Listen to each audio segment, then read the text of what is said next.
عزیزان گرامی، اللہ تعالیٰ نے قرآن کریم فرقان حمید میں ارشاد فرمایا واعف عنہم واستغفر لہم وشاورہم بالامر۔ رسول پاک صلی اللہ علیہ وسلم کے ذریعے سے قیامت تک آنے والے انسانوں کو ایک دستور، ایک منشور دے دیا۔ ارشاد فرمایا کہ آپ اپنے ساتھیوں سے درگزر فرمائیں، یعنی انہیں معاف کر دیں۔ جب ساتھیوں سے کوئی غلطی ہو جاتی ہے آپ کے ماتحتوں سے اور آپ کے مریدوں سے، آپ کے شاگردوں سے، تو انہیں معاف کر دینا چاہیے۔ ہمارے ایک بزرگ گزرے ہیں حضرت مولانا ارشاد صاحب رحمۃ اللہ علیہ، طبیعت میں ان کے بڑی مسکنت اللہ نے رکھی تھی۔ ساری زندگی جس کمرے میں گزاری ہو اس کو پلستر بھی نہیں کیا ہوا تھا، سادہ زندگی۔ اور مدرسے میں کوئی طالب علم آ جاتا، میرے پاس جوتا نہیں ہے، اسے جوتا لے دیتے، میرے پاس بکسا نہیں، اسے بکسا دے دیتے، جو کہتا میرے پاس کپڑے نہیں، اسے کپڑے دے دیتے۔ اور طالب علموں کے اور چچا وطنی کے لوگوں کے دلوں پہ راج کیا۔ کوئی چچا وطنی کا مسئلہ ہوتا تھا تو لوگ آ کے اخیر فیصل مولانا ارشاد صاحب رحمۃ اللہ علیہ مقرر ہوتے تھے کہ جیسے استاد جی فرما دیں۔ وہاں کے M P A M N A بھی کہہ دیتے تھے کہ جو استاد جی فرما دیں، بس اتنا اللہ نے ان کو مقبولیت عطا فرمائی تھی۔ تو ان کے پاس ایک طالب علم کوئی غلطی ہوگی، اسے ڈانٹا، اسے کسی استاد نے مارا بھی اور کہا مدرسے سے چلے۔ تو اس طالب علم کو احساس ہوا اور وہ آ کر رونے لگا کہ استاد جی معاف کر دیں آپ۔ تو اس کی بات سن کے خود بھی رونے لگ گئے اور فرمانے لگے اپنے مخصوص انداز میں، پنجابی میں، جب اللہ معاف کر دیتا تو میں کون ہوں نہ معاف نہ کرا۔ اتنے بڑے گناہ گاروں کو جب اللہ معاف کر دیتا ہے تو انسان کیا ہے؟ تو کچھ بھی نہیں ہے۔ اور ساتھ رونے لگے اور فرمایا جب اللہ معاف کر دیتا تو میں کون ہوں؟ تو رسول پاک صلی اللہ علیہ وسلم کی ذات اقدس سے اللہ تعالیٰ فرما رہے ہیں تو واعف عنہم، انہیں معاف کر دیں۔ اور صرف یہی نہیں فرمایا کہ انہیں معاف کر دیں، فرمایا واستغفر لہم، ان کے لیے استغفار بھی کریں۔ اکیلا معاف کرنا نہیں بلکہ دعائے خیر کریں ان کے لیے کہ اللہ تعالیٰ انہیں معاف کر دے۔ اور پھر فرمایا وشاورہم فی الامر، اور امور میں، دینی معاملات میں ان سے مشورہ بھی لیتے رہے۔ حالانکہ نبی مشورے کا پابند نہیں ہوتا، اور پھر سرکار دو عالم صلی اللہ علیہ وسلم کی ذات اقدس، آپ تو سارے نبیوں کے سردار ہیں، اور آپ علیہ الصلوۃ والسلام سے اللہ تعالیٰ فرما رہے ہیں کہ آپ ان سے مشورہ لیتا رہا کریں، مشورہ کیا کریں ان سے۔ مشورہ لینے سے ان کی دل جوئی ہو جائے گی اور ان کے دل میں یہ نہیں آئے گا کہ ہم سے کوئی غلطی ہوئی تھی، ایسا معاف کرنا ہو۔ یہ پوری امت کو سمجھایا کہ اگر کوئی معاملہ بن جائے تو معاف کرو اور ان کے لیے استغفار کرو، اور ان سے پہلے جیسا معاملہ رکھو۔ دل کی کسک، دل کے اندر جو کھوٹ آ گئی، جو دل کے اندر کوئی سختی آ گئی، جو مزاج میں آ گیا، یہ سارا نکل جائے۔ وشاورہم فی الامر، ان سے مشورہ کیا۔ تو رسول پاک صلی اللہ علیہ وسلم کی ذات اقدس کے ذریعے سے قیامت تک کے لیے ہمیں یہ رسول پاک صلی اللہ علیہ وسلم کا عمل موجود ہے، یہ ہماری رہنمائی کرتا ہے، رہنمائی کرتا ہے۔ ہم کسی جگہ چلے جائیں، آج اخلاقیات، معاملات یہ تو بالکل ہی نہیں ہے۔ کسی ڈپارٹمنٹ میں چلے جائیں، کسی زراعت کے میدانوں میں چلے جائیں، تجارت کے میدانوں میں چلے جائیں، ہر جگہ مال کمانا، حرص، دھوکہ دینا، یہ ساری چیزیں ترقی کرتی جا رہی ہیں اور اس کے نئے نئے طریقے اور نئے نئے انداز اختیار کیے جا رہے ہیں۔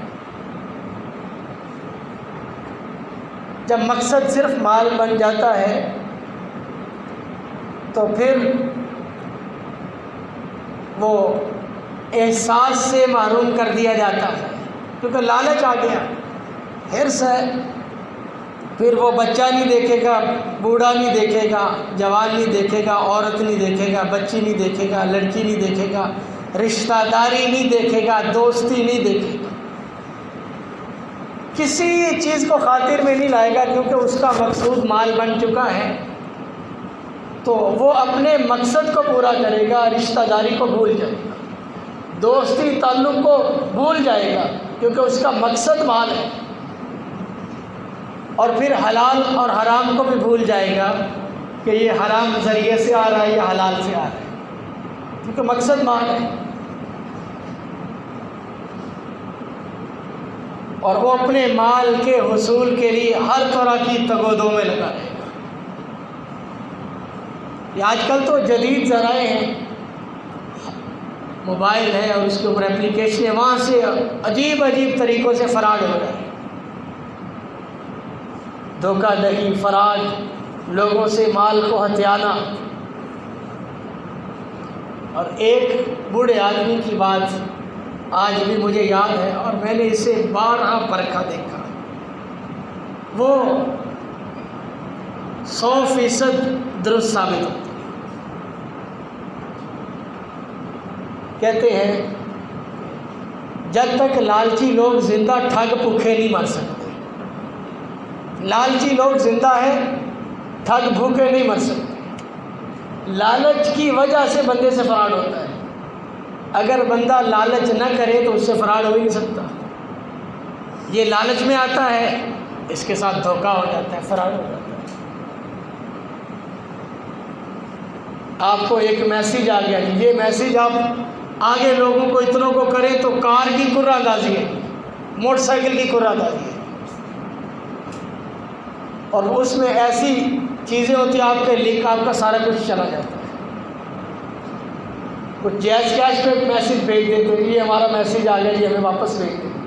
آپ میسیج واپس بھیجتے ہیں، وہ میسیج جاتے ہی آپ کا جیز کیش کا اکاؤنٹ اس کے پاس کھل جاتا ہے، وہ سارے پیسے نکلوا دیتا ہے۔ جدید طرز کے فراڈ ہے۔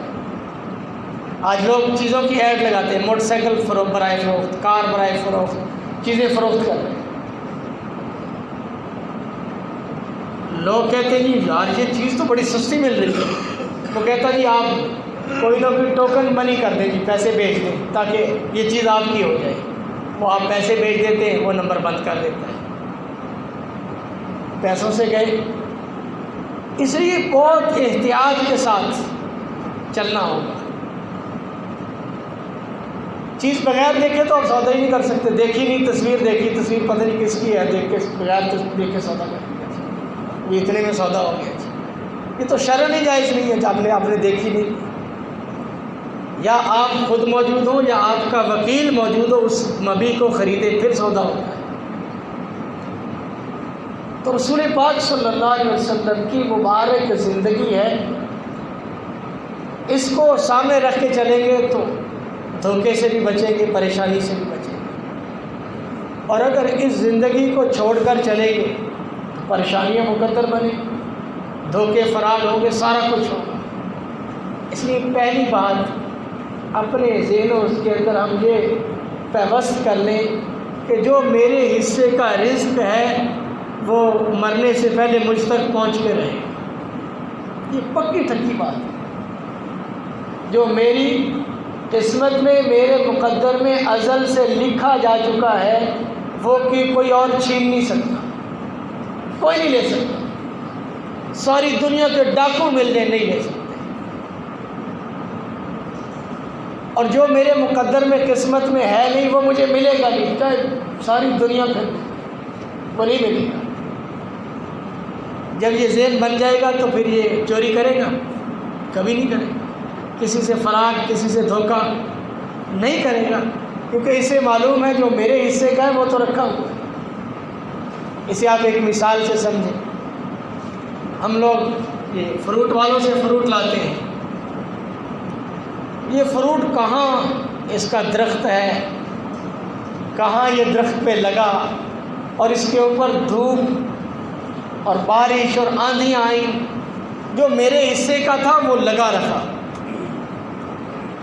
اس کے اوپر دھوپ اور پرندے اور طرح طرح کے حملے ہوتے رہے، لیکن میرے حصے کا میرے اللہ نے بچا کے رکھا، اور وہ بچا رکھا، اور اسے پیک کر کے رکھا، محفوظ کر کے، کہ یہ جی فلاں آدمی کے حصے کا ہے، اور اس کے اوپر کوئی موسمی اثرات بھی اس کو نقصان نہیں پہنچا سکتے، کوئی دھوپ، کوئی سردی، کوئی گرمی، کوئی بارشیں، کوئی آندھیاں، کوئی پرندہ بھی اسے نقصان نہیں دے سکتا، کیونکہ پتہ ہے کہ یہ فروٹ اللہ نے میری قسمت کے لیے وہاں لگایا ہوا ہے، اور پھر وہاں سے کیسے وہ حفاظت کے ساتھ توڑا جاتا ہے، پیٹیوں میں بند ہوتا ہے، منڈی میں آتا ہے، منڈی سے آگے ٹھیلوں کے ذریعے سے میرے گھر پہنچ جاتا ہے، اور محفوظ کا محفوظ، جس کے حصے کا ہے اس کے پاس پہنچ رہا ہے۔ یہاں تک تو ہم سارے سمجھتے ہیں کہ واقعی کبھی کبھار ہم وہ سیب کو کاٹتے ہیں، مالٹے کو چھیلتے ہیں، انار کو کے دانے نکالتے ہیں اور کھانے لگتے ہیں، کوئی اور آ جاتا ہے، وہ جس کے حصے کا تھا اس کے پاس پہنچ جاتا ہے۔ یہ تو ہم سارے سمجھتے ہیں۔ بس اوقات چیز اپنے لیے بڑی اچھی تیار کر کے آدمی بیٹھتا ہے، کوئی مہمان آ جاتا ہے، یہ سارے سمجھتے ہیں نا، جس کے حصے کا اسے پہنچ جاتا ہے۔ یہاں تک تو ہم کہتے ہیں بالکل ٹھیک ہے جی، جس کے حصے کا جو ہے وہ اللہ اس تک پہنچانے کا نظام کرتے ہیں، سارا ایک سسٹم ہے، اس کو پانی وقت پہ دینا، اس کے اوپر بارشوں کا برسانا، اس کو کیسے وہ سفر کرتا ہوا صاف ستھرا جس کے حصے کا ہے اس کے منہ میں اور اس کے پیٹ میں چلا جاتا ہے۔ لیکن دوسرے کے حصے کا مال ہتھیانے کے لیے رشوت لی جا رہی ہے، وہاں نہیں سمجھتا کہ میرے حصے کا ہے نہیں، میرے حصے کا تو میرا مالک مجھے پہنچائے۔